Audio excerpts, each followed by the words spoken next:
बरेली से खबर है, तमिल एक्टर विजय थलपति के खिलाफ फतवा जारी किया गया है। मुफ्ती मौलाना शहाबुद्दीन रजवी बरेलवी ने फतवा जारी किया है। द बीस्ट फिल्म को लेकर फतवा जारी किया गया है। मौलाना शहाबुद्दीन ने तमिलनाडु के मुसलमानों से अपील की है, तमिलनाडु के मुसलमान विजय थलपति से दूरी बनाएं। रजवी ने यह बयान यहां पर दिया है। द बीस्ट फिल्म को लेकर यह फतवा जारी किया गया है।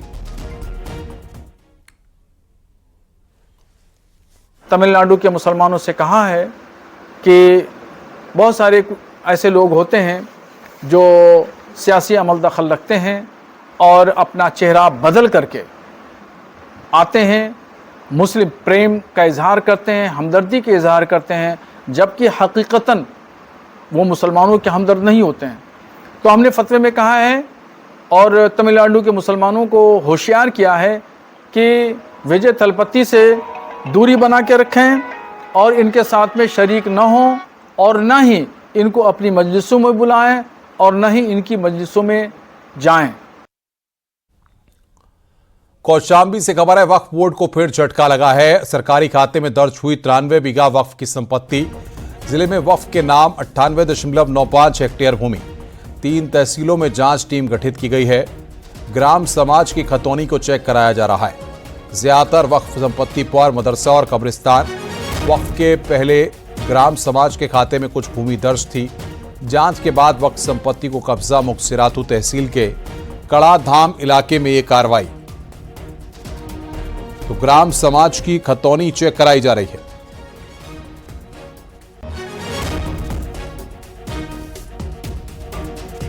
हमारे जो लैंड डिटेल्स है 398 है कुल संख्यात्मक में और एरिया है 98.95 हेक्टेयर। उसके क्रम में अराउंड 93 बीघा ज़मीन हमने कब्जा मुक्त करवाया। फर्स्ट पॉइंट है। सेकंड पॉइंट है, इसमें सारे हमारे ग्राम समाज की खतौनी में हम लोग चेक करवा रहे हैं कि कितने में कब्रिस्तान है, कितने में मदरसा है, कितने में कौन से ऐसे लैंड दर्ज हुआ है और उसको हम चेक करेंगे और हमारे रजिस्टर्स के सापेक्ष में हम चेक करवाएंगे गवर्नमेंट लैंड कौन सा है और इसकी प्रॉपर्टी में कौन से अंकित किया है। सीतापुर से खबर है, मधुमक्खियों के हमले में एक शख्स की मौत हो गई। शख्स के साथ एक बच्ची को भी मधुमक्खियों ने बुरी तरह से काट लिया है। बच्ची का घर पर इलाज चल रहा है। खैराबाद थाना क्षेत्र के अहमदनगर का ये पूरा मामला है। ये क्या कर रहे थे? खेत में थे। खेत में काम कर रहे थे क्या? कुछ नहीं, बाग है, बाग में गए थे। देखने गए थे बाग? हाँ। अच्छा, मधुमक्खी पे हमला कर रहा है? हाँ, मधुमक्खी। कितने लोगों पर हमला किया है मधुमक्खी? ये थे, एक और लड़की छोटी जो इन्हें बचाने गई थी, उसको भी काटा, उसे कम काटा। वो कहाँ है बच्ची? वो घर पर, उसके 2-4 काटे थे। अच्छा, अब यहाँ लेके आए हो जिला अस्पताल? जी। यहाँ डॉक्टर ने क्या बताया? डॉक्टर ने मधुमक्खी मृत घोषित कर दिया।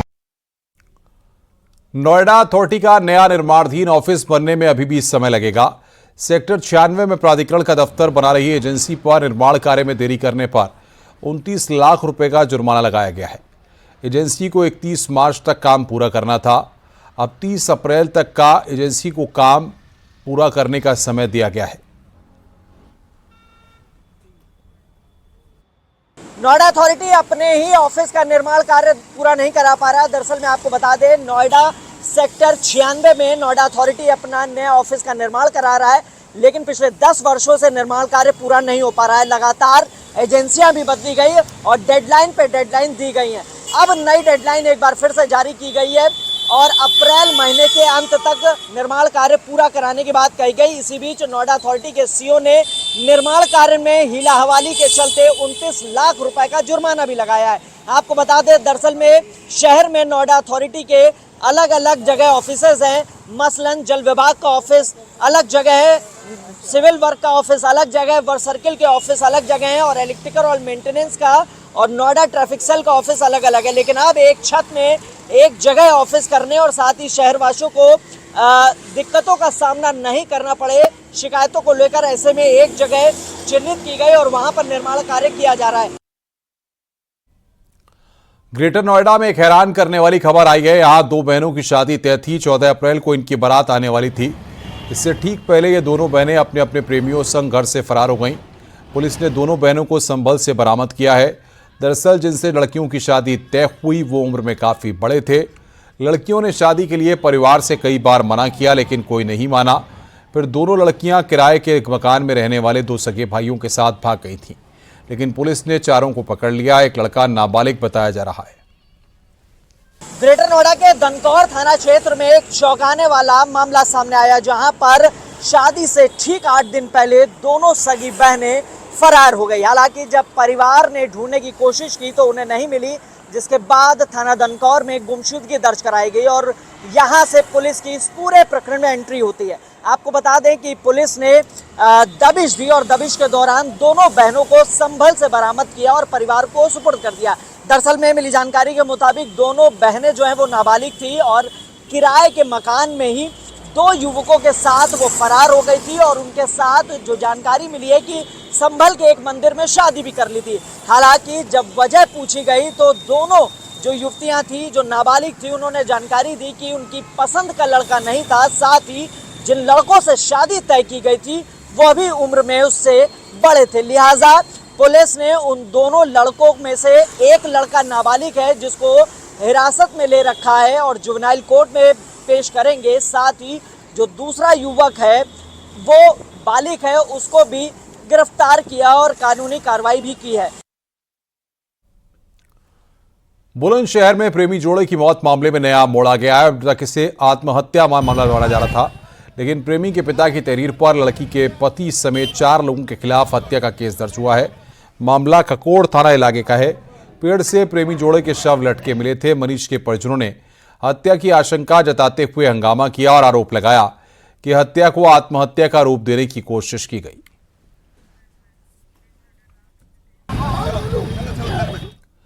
झांसी में नाबालिग बाइक सवार ने साइकिल से खेत पर जा रहे बुजुर्ग को जोरदार टक्कर मार दी। टक्कर से बुजुर्ग की मौके पर ही मौत हो गई। बाइक सवार युवक गंभीर रूप से घायल हो गया। पुलिस ने शव को कब्जे में लेकर पंचनामा भरकर पोस्टमार्टम के लिए भेज दिया।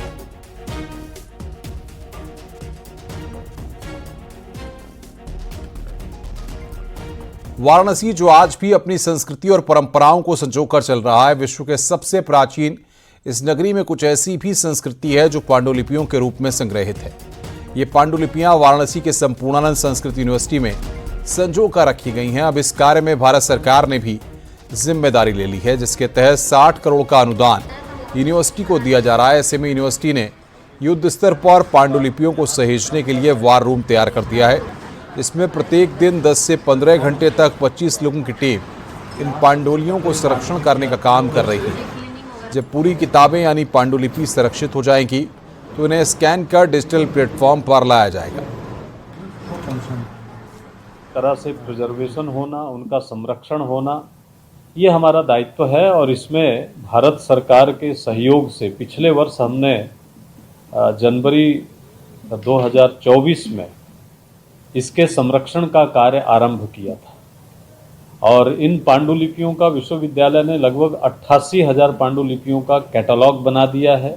बाकियों के कैटलॉग बनाने की प्रक्रिया जारी है। गोरखपुर लिंक एक्सप्रेसवे का लोकार्पण एक बार फिर टल गया है। उम्मीद थी कि इस महीने पूर्वांचल वासियों को इसका तोहफा मिल जाएगा, पर काम पूरा न होने के कारण करीब 1 महीने के लिए इसे टाल दिया गया है। बेलघाट के पास राप्ती नदी पुल का कटान कर रही थी। इसे रोकने के लिए नदी की धारा को मोड़ा जा रहा है। अब ये धारा मोड़ने का काम पूरा नहीं हुआ है। इसी के साथ करीब 3 किलोमीटर का सर्विस रोड का काम भी बाकी है, इसलिए अब अगले महीने में इसके लोकार्पण होने की उम्मीद है। तो फिर टला है एक्सप्रेसवे का निर्माण। अगले महीने लोकार्पण होने की उम्मीद। सर्विस रोड का काम भी बाकी है और राप्ती नदी के धारा को मोड़ा जा रहा है। लिंक एक्सप्रेसवे का लोकार्पण यहां पर टला है।